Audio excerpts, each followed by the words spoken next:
باسبورك Soomaaliya xagee kaga jira baasaboorada adduunka ugu awoodda badan 2023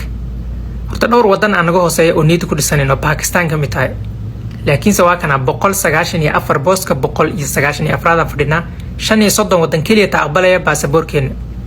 Falastiin xataa wayna dhaantaa ka hor North Korea adduunka dhanka xidhan xataa wayna dhaantaa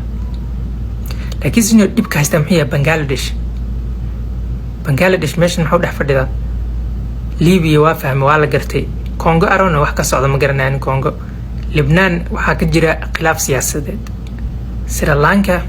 I don't know wadamada Afrika isma dhaantiya dhasheedu waa Iran waan fahmi karaayada inkastoo wadankaas wadan awood leeyihiin laakiin sidee booska yaa galiyay Europe galis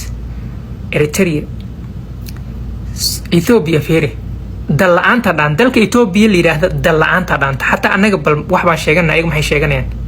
46 wadan kaliya baasaboorkooda lagu ogoliyay wax dibka haystaan garan waa walaal wadamada qaar kood wallahi dalaanta dhaanta heeri iyo wax maxaa meesha Burundi feeri wadamada Afrika meesha ka baa idaafin I have seen enough